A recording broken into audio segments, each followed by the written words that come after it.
அனைவருக்கும் வணக்கம். நான் உங்கள் விஜே.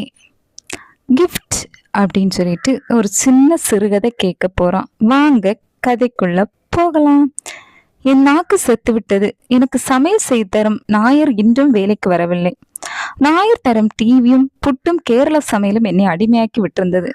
நான் இந்த ஊருக்கு மாற்றலாகி வந்தபோது எனக்கு அறிமுகமானான் நாயர். கேரளாவுக்கே உரித்தான இயற்கை அழகு அந்த இடத்துக்கு சொந்தமாக இருந்தன.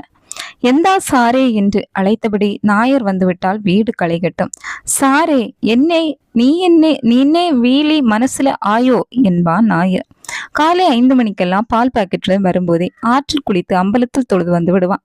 காஃபி போட்டு காலை டிஃபன் தயார் செய்து டேபிள் மீது தயாராக வைத்து விடுவான். எனக்கு வியப்பாக இருக்கும். குளிராக இருந்தாலும் மழையாக இருந்தாலும் அவன் வருகை தப்பாது. எல்லா வேலையும் செய்து முடித்து நான் அலுவலகத்தில் இருந்து வந்ததும் ஸ்நாக்ஸ், டீ, இரவு டின்னருக்கான சப்பாத்தி, சப்ஜி போன்றவற்றை தயாரித்து ஹாட் பேக்கில் போட்டு டேபிள் வைத்து விடுவான். எந்த சாரே வரட்டே என்று கேட்டபடி கிளம்பி விடுவான். இங்கே தங்கிக் கொள்ள சொன்னாலும் கேட்க மாட்டான். பிற்பகல் எனக்கு மட்டும் அலுவலகத்தில் உணவு வழங்குவார். ஆனால் ஞாயிறு என்றால் வெளுத்து வாங்கி விடுவான் நாயர். ஓன் கழிக்கு சாரே என்று கேட்டு அடைப்பிரதமன், காலன், ஓலன் என்று ஏகப்பட்ட தடபடல் விருந்தை எனக்கு பரிமாறி அன்று என்னுடன் சாப்பிடுவான். இன்று ஞாயிற்றுக்கிழமை. எனக்கு வீடு தெரியும். ஒரு முறை நாயரோடு கோயிலுக்கு போன போது சாரே அம்பலத்து புறத்து ஒரு ஆறு உண்டு. அதன் கரையிலே தான் என்ற கொச்சு வீடு. யாரை கேட்டாலும் பறையும், நாயர் வீடு எங்கில் மதி என்பான். நான் கிளம்பி நாயர் வீட்டை தேடி போன போது அவன் வீட்டு வாசல் கதவு சற்றே சாத்திருந்தது. நான் கதவு தட்ட கை வாங்கிய போது நாயரே கதவு திறந்து, எந்த சாரே எத்தியோ, உடம்பு சுகமில்லா, நாளை திங்கள் வரும், பேடிக்க வேண்டாம் என்றான். உள்ளே நுழைந்து சுற்றுமுற்றும் பார்த்தேன். அது சரி, வீட்டுல யாரும் இல்லையா? இந்த காய்ச்சலோடு தனியாவா இருக்க? அறையின் டீப்பாயில் மருந்து, மாத்திரை, காலி கவர்கள், தண்ணீர் பாட்டில் இருந்தன.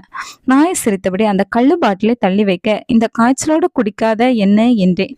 க்ஷமிக்கணும் சாரே, இது மருந்து. நான் குடிகாரன் இல்ல. அப்பப்போல் மனசு சங்கடமாய் இருக்கும் போல் அல்பம் குடிக்கும். வீட்டுல திட்டமாட்டாங்களா? கல்யாணம் ஆகலையா? கல்யாணம் கழிச்சு பஷ ஜீவிதத்தில் தெற்று செஞ்சு சாரே என்ற பாருக்குட்டி சிநேகிதனோட ஓடிப்போய் தயங்கியபடி கூறினான். நான் திகைத்தேன். ஃப்ரெண்டா? அது என்ற கடைக்கு அடிக்கடி டீ குடிக்க வரும். நான் நினைச்சு என்னோட இஷ்டப்பட்டுன்னு பச்ச ஆள் இஷ்டப்பட்டது என்ற பாரியா விடு சாரே, சாரமில்லா.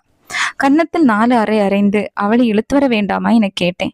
அல்ல சாரே, எனக்கும் சில போல் தேசியம் வரும். சவட்டி கல்யாணம்னு தோணும். அவன் கண்களில் கண்ணி. தன் மனைவி பாருக்குட்டியுடன் அமர்ந்தபடி அவன் பேசிய பழைய கதிகள். சூறாவளி காற்றில் கூட மழையில் பத்திரமாக அவளை கடைசியாக படகில் கரை சேர்த்ததே, பாறைகளின் நடுவே ஆற்றில் கால்களை நனைத்தபடி அவளுடன் பேசியதே நாயர் சொல்ல சொல்ல எனக்கு கோபம் வந்தது. கடல் எப்போதும் அமைதியாக இருக்குமா? அதன் ஆக்ரோஷன் என்னானது? பொங்கி உயிர்களை குடித்து தன் தாகத்தை தீர்த்து கொள்ளாதா?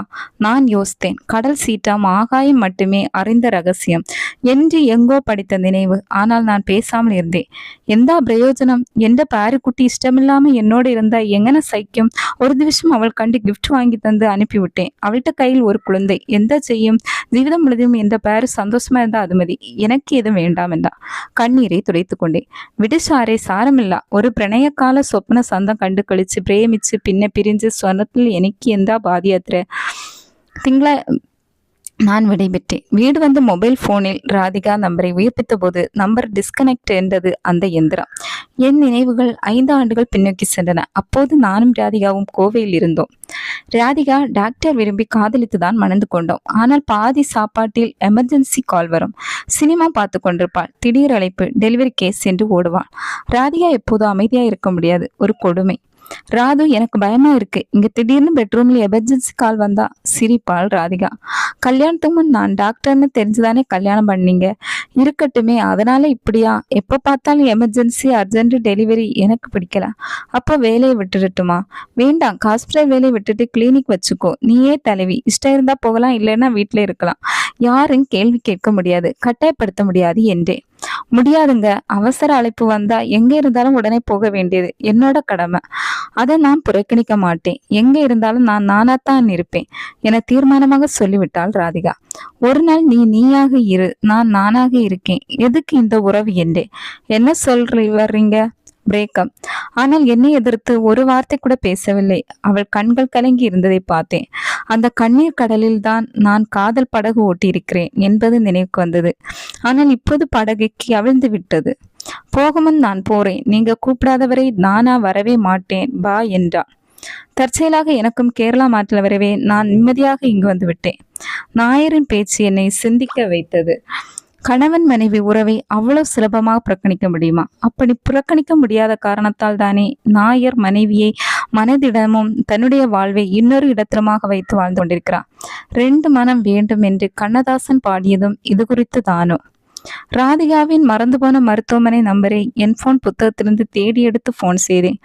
ஓரிரு ரிங் போன பின் ஒரு பெண் குரல் கேட்டது. டாக்டர் ராதிகா இருக்காங்களா என்றே. ஆமா, அவங்களுக்கு இன்னைக்கு கல்யாணம். எல்லா ஸ்டாஃபும் அங்குதான் கிளம்பிட்டு இருக்கோம். நீங்க? மொபைல் போனை ஆஃப் செய்தேன். கிஃப்ட் வாங்க கிளம்பினேன். எனக்கும் நாயருக்கும் ஒரு வேற்றுமை. நாயர் நேரில் கிஃப்ட் கொடுத்தான், நான் கொரியரில் அனுப்ப போகிறேன். ஓரிரு நாளில் ராதிகாவை சென்றடையும். ஆனால் முறிவு பிரிவு ரெண்டுமே ஒன்றுதான்.